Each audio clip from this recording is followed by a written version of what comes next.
This is the Truth Network. It's story time, Meemaw, an answered prayer for stories that point children to God. And here's today's story with Joanne Vickner. A road angel. Can you believe it?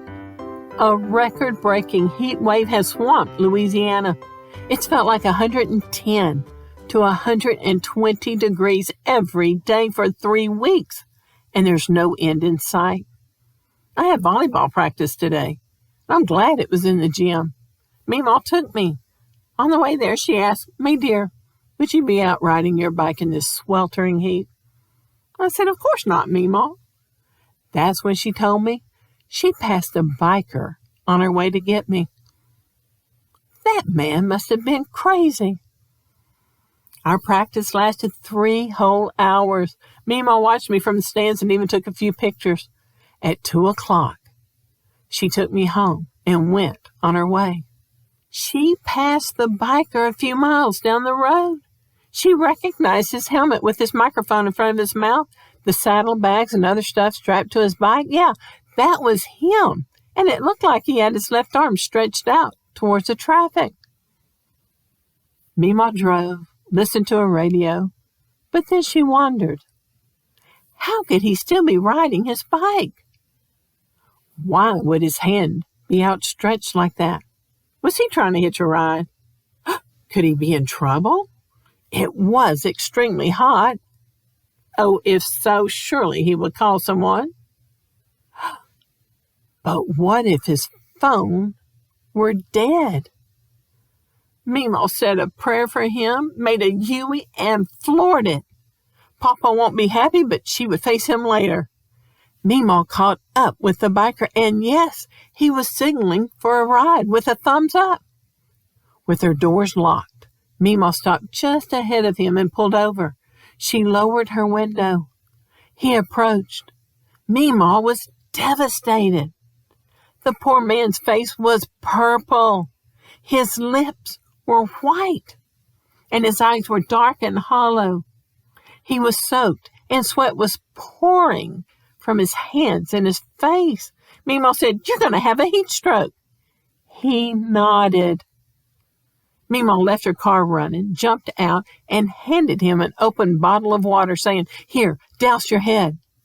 He flipped off his helmet and did so. His poor hands were shaking. Next, he laid down his bike and sat on the ground.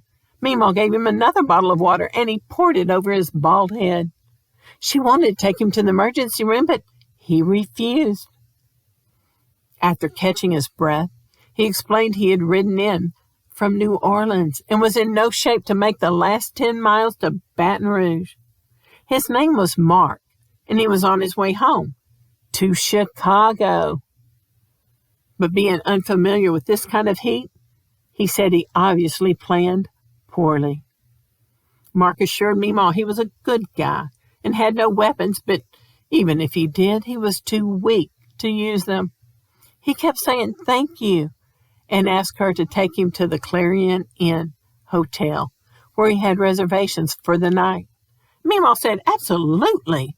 She started tossing Mark's belongings in the front seat as he removed the tire from his bike and loaded the bike in the back.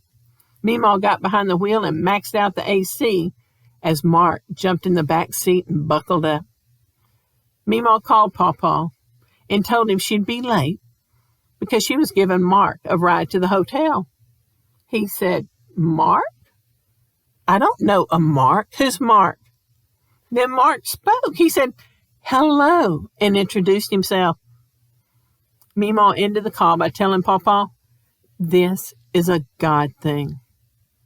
She would call him back a bit later. Mark even texted Pawpaw with more information so he wouldn't worry. After dropping him off at the hotel, Meemaw headed home.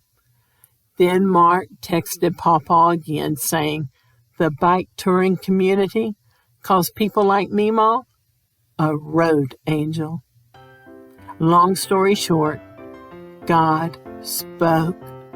Meemaw listened and she obeyed. She helped a stranger when no one else would, and she did so without fear because God is in control and He is with her.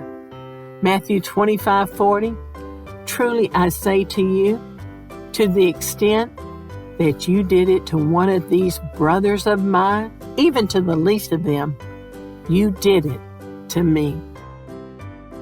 If you enjoy Joanne's stories, her book is available on Amazon and her website at itsstorytimememaw.com. That's itsstorytimememaw.com. Go ahead and order it today, and thanks for listening.